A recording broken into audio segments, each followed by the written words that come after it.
Welcome to the Holistic Inner Balance Podcast with Dr. Nicole Cain and Happy Healthy Hadley, your go-to resource for natural mental health and wellness strategies so that you can become the expert of your own emotional and physical well-being. merging modern science with ancient wisdom.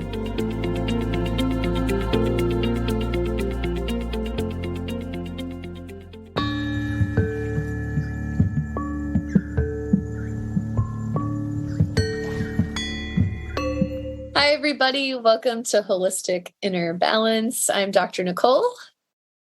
And I am Happy Healthy Hadley. We're so happy to be here today. And you may be noticing that my voice sounds a little bit different. And you also might notice with time that Hadley doesn't quite sound like herself. And our mutual ailments have inspired this conversation. And we're really happy that you're here to join us. Yeah, we are very excited to chat about this topic today, which is allergies, colds, all of the things that tend to happen a lot of times in the transition between seasons. But this can be listened to at any time because we're going to talk about how this kind of comes to be and what to do when we have the common cold, when we have allergies. We're going to kind of take an Ayurveda approach and a naturopathic approach, and it's going to be really fun. Yeah. So if you're going to be traveling, listen to the travel podcast and then listen to this one for sure. If it's cold and flu season, listen to this podcast because it's going to be helpful for you. Or if you are noticing the season changes and you just want to prevent yourself from getting sick or having allergy attacks, or if you're dealing with allergies, this is going to be the conversation for you. We're going to be talking from personal experience, and these strategies really work. And so let's dive in. So Hadley, what do you have going on, my friend? Yes. So I am dealing with some seasonal allergies that I have not dealt with since the last time I lived in Michigan. I thought that I outgrew them and I guess I actually just moved away. And so I haven't been having to deal with them. Apparently they're pretty bad apparently the pollen is pretty bad. This week of the year is the peak week. And it is, it's also pretty bad in Michigan. So I've been talking to people who are like, yeah, oh my gosh, this is like the worst it's been. So it's also been really interesting because Ayurveda has a really interesting approach and perspective on allergies. And that is that it's not really like that normal for us to be allergic to our environment. Now, it is normal for us to be allergic to toxins and chemicals and wildfire smoke. If you are experiencing that anywhere, that all is more like, yeah, our bodies are not made to handle that. But things like dust, things like I'm allergic to cats, things like pollen, all of that kind of thing, we can actually improve our reaction to those things by reducing inflammation and doing some different things to balance the doshas so that we don't actually experience those things anymore. So I want to talk a little bit about that today. And then the other thing is that, so I've been dealing with that. And then yesterday I went and got ice cream with my sister and her husband and my husband. And I was like, oh yeah, like I'm already feeling pretty stuffy. I don't know that I super want to get ice cream. And then I just got a junior size cone and I was like, oh, it'll be fine. And then this morning I just woke up and it was like the mucus was like solidified. It's concrete in your schnoz. You are not breathing out of your nose. Yeah. And I was like, yep, that's the kapha. Yep. Needed to learn that lesson again. All right, cool. So we're good with that. And it's just another lesson learned. But it was kind of a funny, exact correlation of what I knew would happen and then did. It's always so nice when you can have a cause and effect like that. Right? I'm noticing I may be a little bit more inflamed, allergies and the environment. And I know that if I eat this food, it's probably going to aggravate me more. And so you tried to find a good balance. You ate less. You did choose to eat the food anyway, but you're like, I'll just take a little bit less. And you have the consequence. But the sense is this personal sense of power where you made a conscious choice. Right. And it used to be that I would beat myself up for that choice. And like, oh my gosh, I knew and I should have done better. And now it's like, well, it's a lesson that I needed to learn again, even though I've learned it before, because sometimes we forget. And also like I made the conscious choice, and that's empowering too. So it's all good. Yeah. The other thing that I want to add to the conversation is when you are immunocompromised, which oftentimes goes back to the gut, that we can have poorer pathogen surveillance. And so we're going to talk about how that can predispose you to getting colds and flus and things like that. And so that's part of my story. I just had food poisoning like 2 weeks ago. And I think that set me up perfectly for the inflammation that made it so that I had this like crazy reaction to the pollen. So exactly.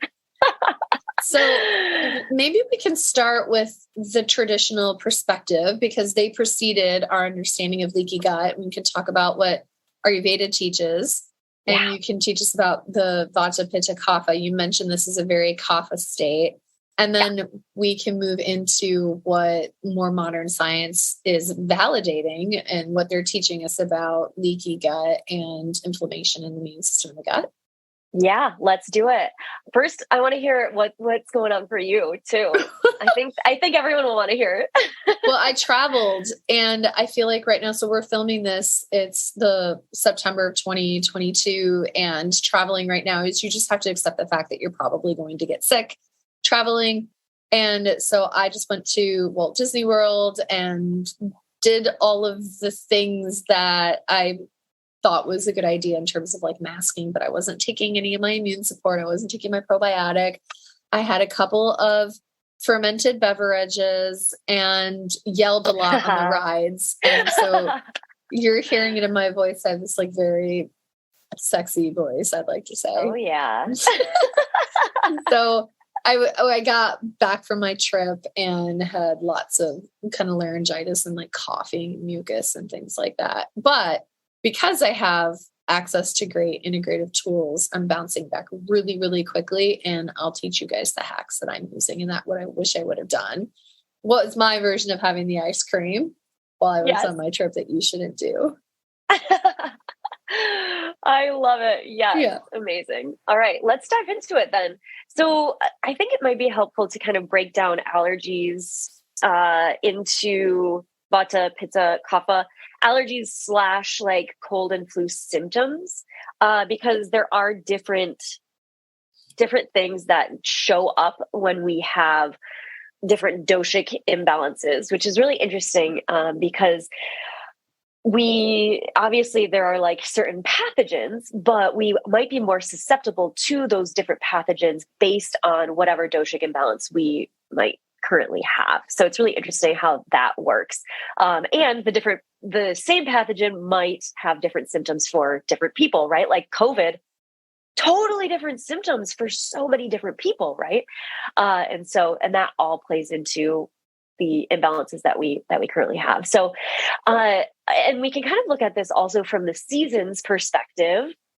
And I won't go super into like the details of each dosha. If you want to learn more about that, we have an episode about the doshas. So definitely go back and listen to that. But let's talk a little bit about what would be the types of allergies and colds and the symptoms of sicknesses in the springtime. What do you think, Dr. Cain? I am imagining lots of rain and flowing water and melting things in the spring. Yeah. And so I'm imagining, I actually have no idea, all y'all, I'm learning with you, but I'm imagining that if your nose was a faucet, that the mucus would probably be like a flowing spring and spring rain. Runny, watery. Yep, exactly. Yeah. And what dosha is that? Spring is. Well, what's the watery running? Yeah. Kapha. Yes, exactly. Yes. So ding, ding, ding. You've got I'm learning stuff from Hadley, y'all. Yes. And I want everyone to be able to like figure this out intuitively rather than me just being like, Memorizing. this is this season, this is this season. So yeah, kapha is the like congestion. It's the mucus that's in your sinuses and also can show up in your lungs as well. This is really common in the springtime, right? And it's also common when you eat ice cream when you're already stuffed up, which is what's happening to It's me right cold now. and damp. Yes. And then you added cold and damp. And the elements of kapha are water and earth. And so I had been experiencing some of the water symptoms. I was having like runny nose. And then I ate the ice cream and now it's earth and it's just stuck. It's just like totally solid. So that's kind of what happens with during kapha season. And then also like if you create a kapha imbalance in your life, or if you have life circumstances that create a kapha imbalance at any time of year. So that's kapha. Can we pacify kapha real quick so that if someone's listening, let's do that. They're like, ooh, that's me. What do I do? Okay. And we'll do the next one. What do you do? So, okay, cool.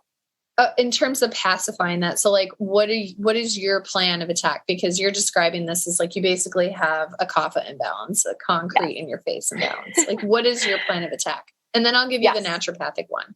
Yeah. So my plan, the way to prevent it, so if you feel it coming on, doing neti.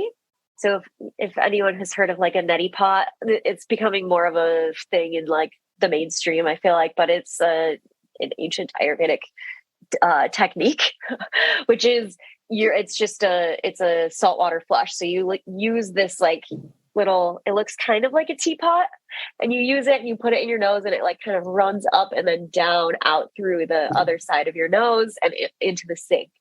And that flushes some of the mucus out. However, I cannot use it now because my nose is completely solidly stuffed up. So I can't use it anymore. It would just get stuck, and it actually might like get stuck in my sinuses, and then it can breed like bacteria and stuff. So you don't want to do it if you're like solidly stuffed. But if it's like juicy flowing. Exactly. Yeah. If it's like right before, yes. If you're like feeling like, oh yeah, I'm starting to get a little bit like of that flowy, whatever, then that's the time to do it. But it's after it's fully stuffed up, it's not great to do it. And then the other thing is nausea, and that I'm going to talk a little bit about that when we talk about vata as well, but it can be helpful for all of the doshas, because nausea, I have it with me. How do you spell it? Literally Nasya. She has nausea oil, for those who are listening, by Banyan Botanicals. It's in a blue bottle with a white label. Yes. Yeah. So you can also just use normal sesame oil. I get it from Banyan, and then sometimes I'll just refill these things with sesame oil. But this one's medicated. Like it has like some really good essential oils and herbs and stuff in there. So it's even more helpful. But what you do is you literally take a dropper bottle like this, and you put it in your nose and you like snort it. You literally snort this oil. How much of it? I usually do a full squeeze. I usually do like half and half.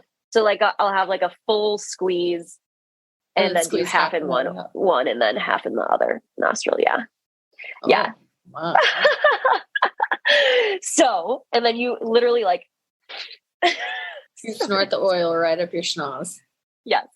So what that does is it can be really helpful if you have dry sinuses, which is more of the vata. We'll get into that, but it can also help to break up some of the mucus as well, because sometimes also we start to create mucus if we are feeling if like our sinuses are too dry.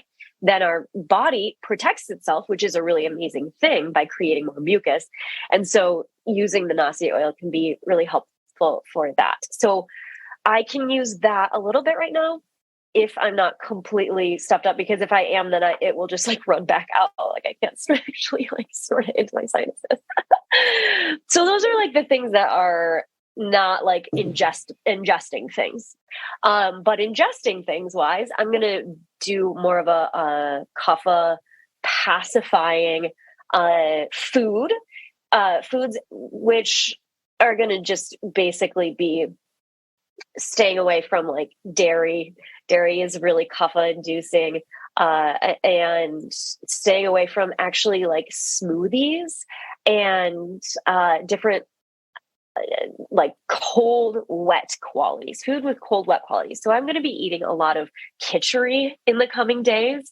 Khichdi is an Ayurvedic meal that is really, really great for, it's basically like their chicken soup. So like chicken noodle soup that we all grew up, maybe we didn't all grow up, but you and I probably grew up eating that. We're both from the Midwest. And if we got sick, we would have chicken noodle soup. Well, khichdi is basically the like food that's super easy to digest. It's the one that is warming, and it's Tri-doshic, so you can eat it for if you have a kapha imbalance or a pitta imbalance or a vata imbalance, and you can kind of tailor it to whichever ones. The other thing I'm going to do for kapha is using kapha balancing spices in that khichdi. So that's going to look like more pungent, which is like spicy herbs, and more heating herbs with like a heating quality. Now, I also, before this, I had a pitta imbalance, so I'm not going to go like cayenne pepper, like super intense heating, but I am going to go more like cumin, which is heating, slightly heating, but can also, it's like sort of a magic herb where it can be cooling when it's needed to be cooling, and it can be heating when it's needed to be heating. So I'm going to do spices like that are really good for both pitta and kapha: coriander, cumin, fennel, even cardamom, and that kind of thing. So I'm going to add those, and then more vegetables that are kapha and pitta pacifying as well. That's my plan of attack. And to add to that naturopathically is we would want to add N-acetylcysteine, and Yes. that's abbreviated NAC. And so for those who are listening to the audio, I'm holding up a bottle by a company called Integrative Therapeutics. I have no relationship with them. It's just what I happen to have. And because I had this kind of mucusy coffee stuff going on, I've been taking NAC, and it's a really great antioxidant. It has affinity for the lungs, and it's also mucolytic, which means that when you have that concrete mucus, really thick, tenacious, stringy mucus, either you're coughing it up or you're not able to get it up because it's so stuck, or it's in your nose or in your sinuses, N-acetylcysteine can make a big difference. And so I'm going to be taking 600 milligrams 3 times a day for that. And that's an adult dose. It's also appropriate for kids. And so, obviously talk to your pediatrician, but like a kiddo, you would do a quarter of that dose, probably 3 times a day. Perfect. Yes, I need to take some. I'm very excited. Yep. I have a bottle of it for you here. The other thing that I might do for you as a naturopath is buffered vitamin C, really high antioxidant. It stimulates your immune system cells to do their job. And then it also can be very immunoregulating in that, we're talking about histamine release and inflammation. And are you reacting to environment that already predisposed you to maybe getting a little something from that milk? Is vitamin C can be really immunoregulatory. And so the best way to do vitamin C is to bowel tolerance, which is where you start with a low dose vitamin C. So I have here buffered vitamin C. It's by Integrative Therapeutics also. And that's got 1,000 milligrams in 1 capsule. And so I would start as an adult dose, I'd start you with 1,000. And then a few hours later, take 1,000 more. If at any point you get a little loose stool or a little bit more gassy, then we dial the dose back. And so then maybe at 2,000, you notice that, well, then you're going to stick with 2,000. But if you keep taking it every few hours and nothing's happening with your gut, then you really need it and you're tolerating that. And so you can continue taking it every few hours. Totally. Yes. Ah, awesome. And as you were saying that too, I thought of the other spice that I am going to be using religiously, which is turmeric. Oh my gosh. Like I was going to I ask use you it if you're going to have your so golden much. milk. Yes. Yeah. Yes. Yeah. I'm going to Golden have my milk. golden milk. Yes. Mhm. And with my golden milk, because I have kapha going on, I am going to add honey instead of maple syrup, which I would, if it was pitta, I would add maple syrup. Because it's kapha. I'm going to add some honey because honey is a little bit more heating and has like more of a scraping quality to it in Ayurveda. And so it can kind of scrape some of the mucus and anything that's like going on in my digestion that might be more like sticky. I think that's brilliant. So as you're listening to this, think about what, if you resonate with any of these kapha symptoms, and you could try out these solutions. For sure, if you have the mucus component, try the NAC. Always vitamin C is the general go-to. We'll also talk, we haven't even gotten to the gut barrier thing. We'll do that at the end. And then at the end also, I'll give you some of my favorite herbs, especially if you think that it might be cold or flu. So stay tuned for that. We're going to finish up with the last 3 doshas. And so we talked about kapha. What is the next one? Yes. So the next one is pitta. And so I alluded to this a little bit with what was happening before. And that was that I had a lot of inflammation going on.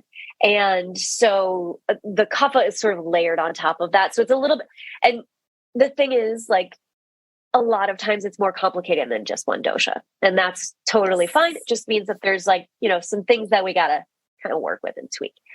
But the inflammation piece is pitta, right? Because pitta is fire. And so fire is, if you think about like any redness or heat or burning sensations, that's all related to fire. And so the inflammation that's going to be happening is it might show up on your skin.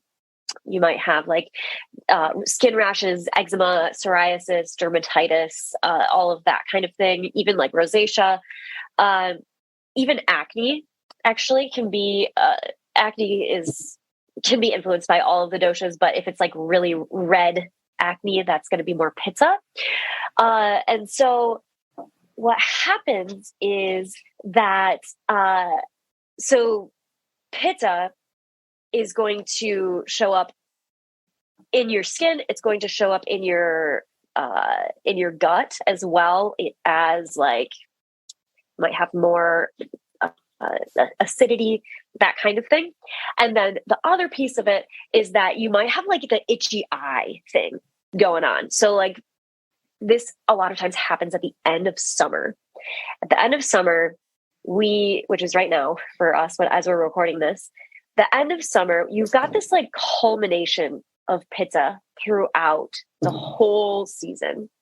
And then right now is like, this is like it. This is like where it all comes to a head. And it's also when pollen is like the highest level, right?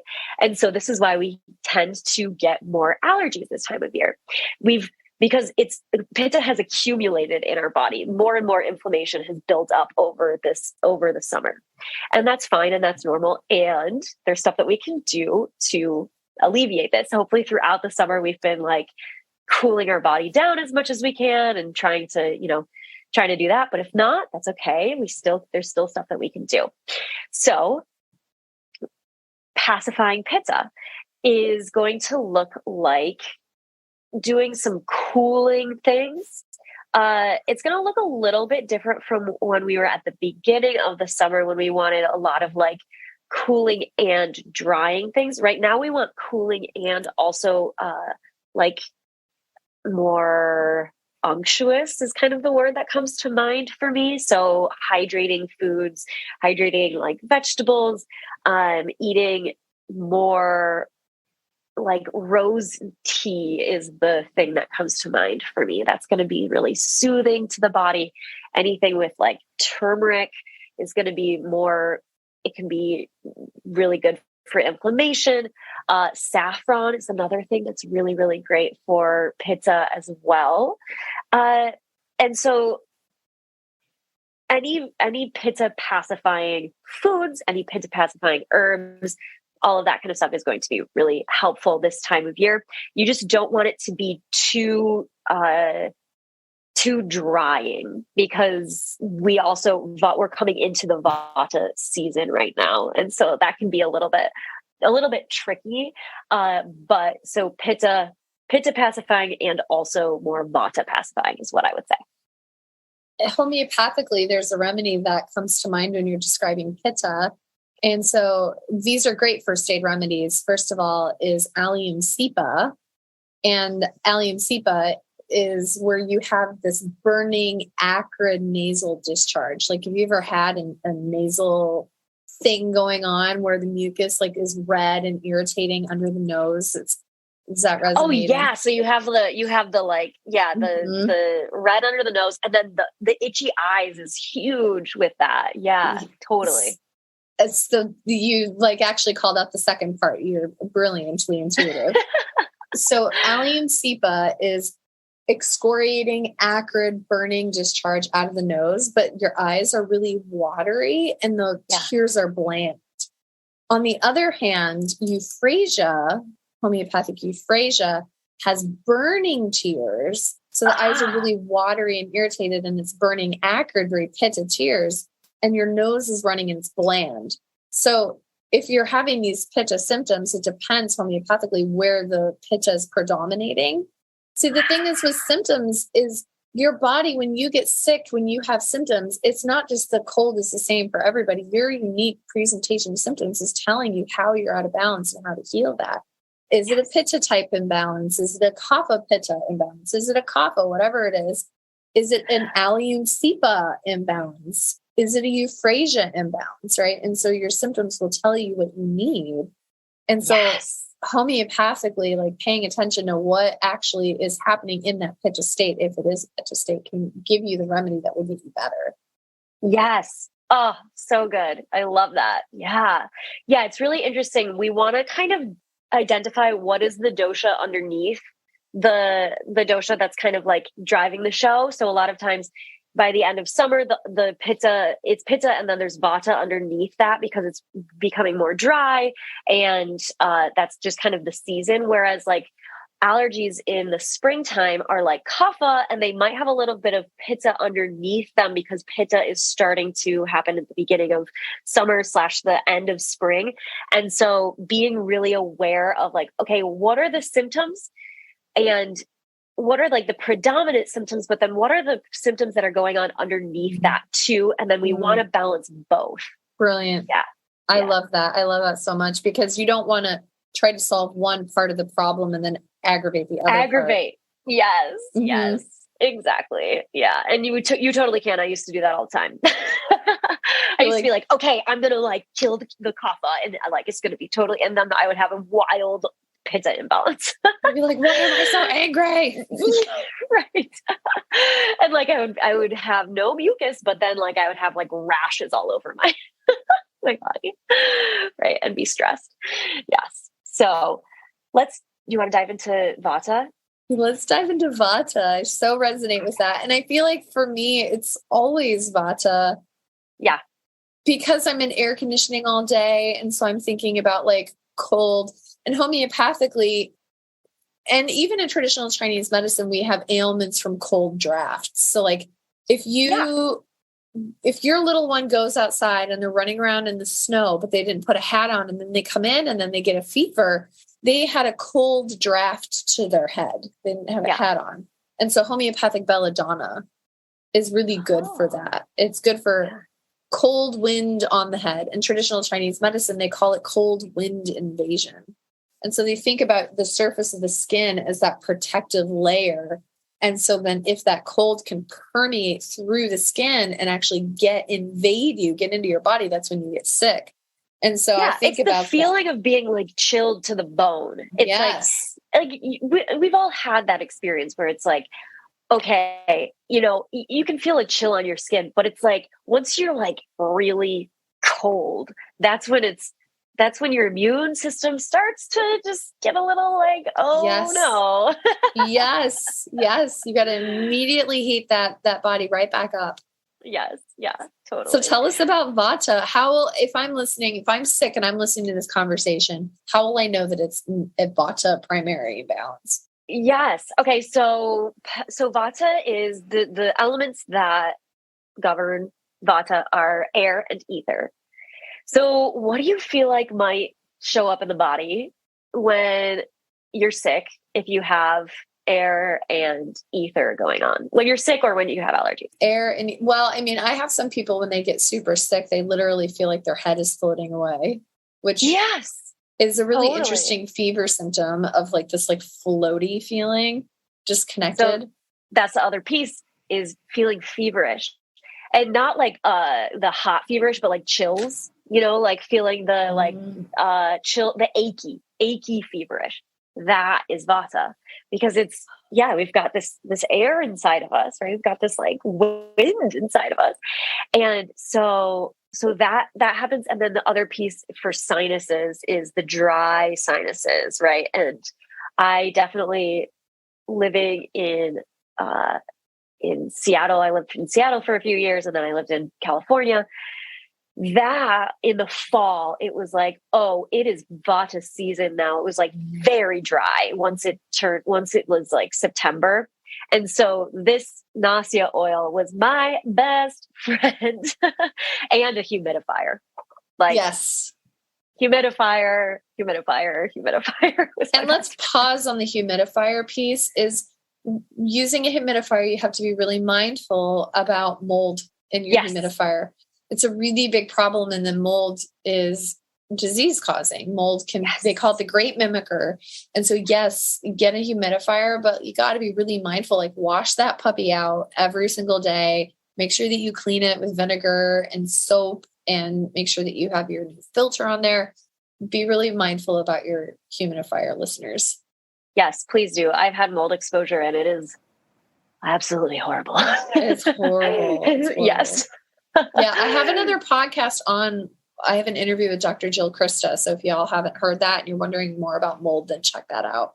It's a really good one, guys. Definitely listen to it. Yeah. That was very helpful for me.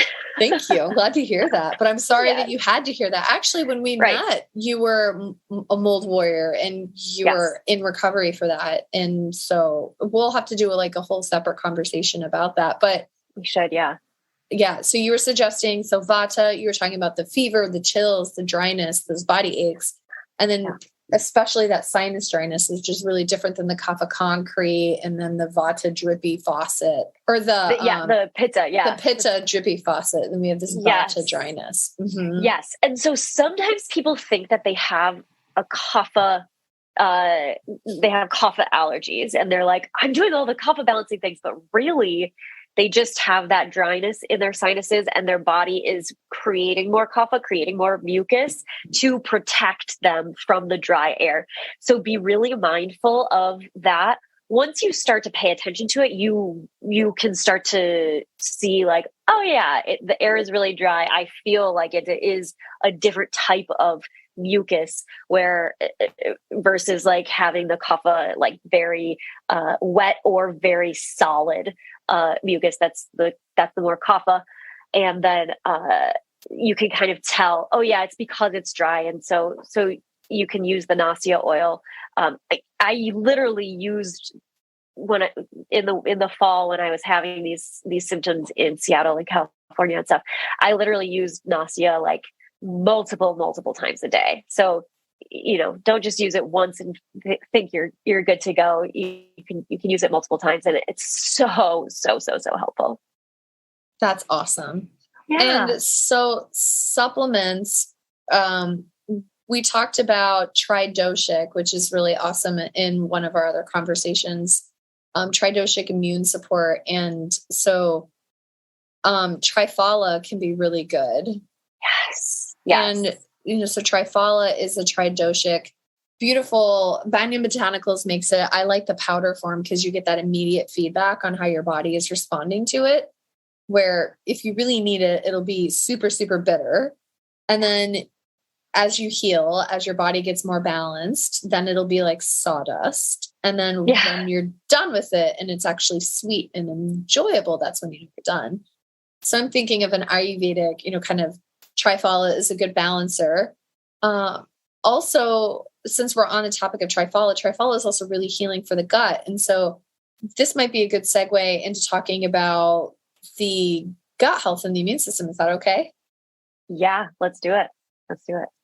So when we have inflammation in the gut, and so inflammation can be due to food intolerances, it can be due to psychosocial stressors, it can be due to toxicity, it can be due to antibiotics, other medications, steroids, all sorts of things can cause inflammation in the gut. It could be drinking Pepsi, it could be eating carbohydrates in way too high of doses. It can be all of the things that we ate at Disney. It could be having alcoholic beverages.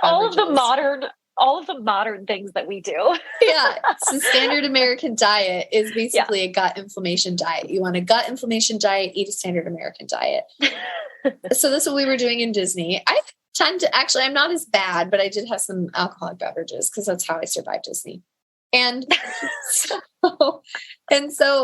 when there's inflammation in your gut, and if the inflammation becomes chronic, what can happen is that the inflammation starts to build up in the gut, and then that can compromise the cell wall of your gut. And so instead of it being a nice solid tube with receptors that pass things back under a controlled environment back and forth, now we have these gaps. We call them gap junctions or leaky fenestrations. Now proteins, pathogens, toxins, they're able to leak out of the lumen of the gut into the bloodstream.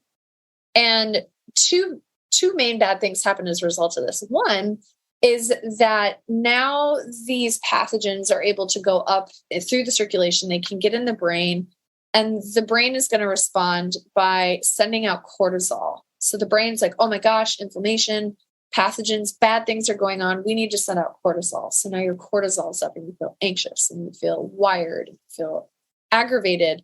Cortisol is trying to suppress immune health, right? Because it's our checks and our balances. So we have all this immune system inflammation in the gut. Body's responding by releasing cortisol. The cortisol suppresses inflammation. And now you have poorer immune system surveillance. And so now your warriors of your gut, your immune system cells have been cut by numbers. They're not running around and doing their job. And so now you get on an airplane, or you go into a restaurant, or your kid comes home with a sneeze. Because you have poor immune system surveillance, you're going to become exposed and not immediately eradicate that critter and get sick. That's one of the things that the brain is doing in response to it. And of course, like chronic inflammation, chronic pathogens leaking through the brain compromises the blood-brain barrier. And now we have psychiatric symptoms coming up. The chronic inflammation in the brain, we know, is really underlying a lot of neurological issues. So what we want to do, the first step, is to start healing the gut. So at any time that you're noticing a little bit of an imbalance, so Hadley, you're talking about, I'm noticing a little bit of something going on. That's an invitation to like really lean into your gut healing protocol in addition to your dosha pacifying protocol. And when I was on my trip, I was noticing I was really tired. I was just like exhausted by the end of the day. I'm like running around and I'm making some suboptimal choices. What would have been a better thing for me to do is to immediately get on my probiotics, which I didn't because I was traveling and I didn't bring them, and to immediately take some Triphala, which is great when you're traveling and you're vata anyway, because it's just great for traveling constipation and gut, right? So take your probiotics, take your Triphala, and then immediately get on your immune support to help your immune. So I'm going to work on my gut, and I'm going to help my immune system. And so I'm thinking like zinc, 35 milligrams. I'm thinking vitamin C, like we just talked about. I'm thinking vitamin D, 40,000 IU a day. I'm thinking elderberry syrup or elderberry gummies, if that's more tolerable for you. And then I also have an antimicrobial tincture. And thank goodness I had that, because I think that's what saved me from getting like fully ill. And so that has some really, really good plants in it. So it's got osha, it's got Oregon grapefruit, it's got golden seal, echinacea, elderberry, and a couple of other really wonderful herbs that supports, in the clinical literature, supports immune system health. So in addition to balance your doshas, focus on healing your gut, support your immune system, that can be a real supportive ticket to preventing you from either getting sick or getting really, really sick and helping you get better faster. Totally. Yeah. I would say for the dosha balancing, I'm thinking about how we might be able to package like something together that would be helpful for all the doshas if you're feeling any of these things. And I feel like there are a couple things. Is it okay if I Yeah, I want that. Okay. I'm opening my notepad because I'm writing this down. Wonderful. As you say it. Yes. So the number one thing that I would say is khichdi is really helpful, which is basically it's rice and mung beans. So if you haven't heard of mung beans, it's a traditional bean that is used in Ayurvedic cooking, but it's the easiest to digest bean. And so even if you have a hard time digesting beans or legumes, it is easier. I will say that not everyone can digest them super well, depending on your ancestry, depending on if you grew up eating legumes. So, use them if they're easy to digest for you, or, don't use them if they're not. But if you soak them for long enough, a lot of times they're easier to digest. Split mung beans are also easier. So making khichdi, you can look up a khichdi recipe and you'll find it like anywhere on the internet. And so khichdi, bone broth is so beneficial for all of the doshas. It's Tri-doshic. So is khichdi. You could also make khichdi with bone broth. You can hear my kapha coming in. And then golden milk is going to be really helpful as well. And golden milk, for those of you, we didn't really talk about what that actually is. You maybe have heard of it as like a turmeric milk or turmeric latte. It's basically got turmeric and ginger and maybe cinnamon, cardamom, spices in there. And you have like honey or maybe maple syrup.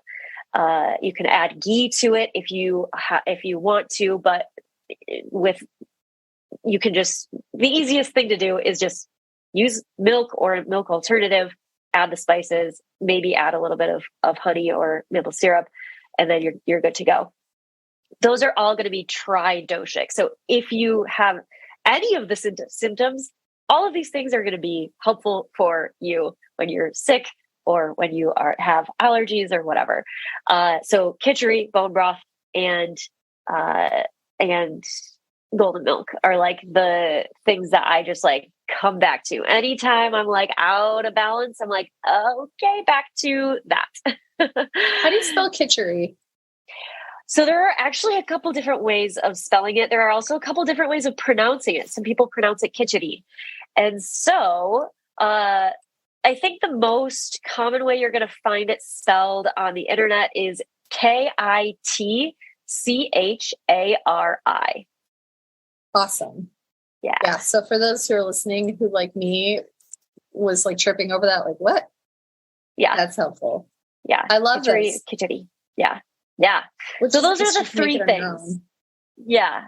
And you can tweak them. Like I was saying with golden milk, you can add things or take things away. Same with khichdi, you can add spices or certain vegetables to the khichdi, like based on your dosha and stuff. But those are the basics, I would say. So today we've been joining each other in our solidarity of immune system compromise, colds, allergies, flu, anything where the immune system is just feeling a little bit funky. This is the conversation for you. Hadley taught us about the doshas and how being unwell can present differently. And I talked about some good naturopathic principles. And I think that ending on a tri-doshic healing kind of protocol is really valuable for everybody. And I definitely am going to try the khichdi. I think that for everybody else listening, you can just get online, like Hadley said, and just Google it. And there's some really good, quick recipes that you can try.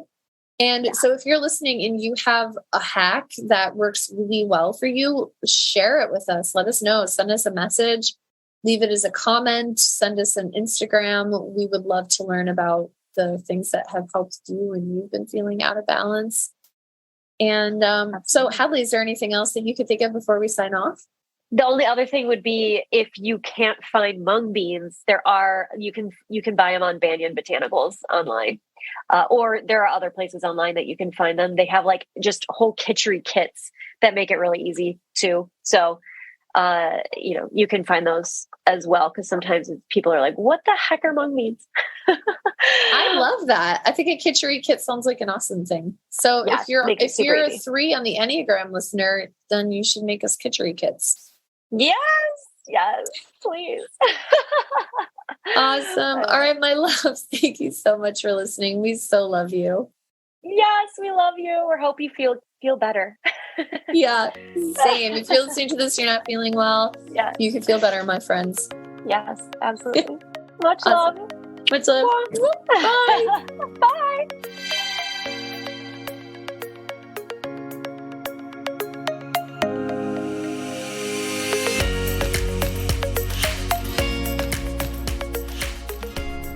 The recording you just listened to consists of the personal opinions of Dr. Nicole Cain, a naturopathic doctor with a master's in clinical psychology, and Happy Healthy Hadley, an Ayurveda expert with a master's in health behavior and health education. While these opinions are based upon literature, counseling, education, medical training, and clinical experience, this content should not be viewed as the definitive opinion on these subjects. Listening to this podcast is not a substitute for any sort of medical, psychological, or other form of treatment. If you are in a crisis, please call 911 or call the National Suicide Prevention Line at 1-800-273-8255. If you are in need of counseling, don't hesitate to make an appointment with a counselor in your area. Dr. Nicole and Hadley are passionate about you becoming the expert of your own emotional and physical well-being. If this resonates with you and you think this podcast would help someone you love, please share it with them. We look forward to seeing you on the next episode of the Holistic Inner Balance podcast.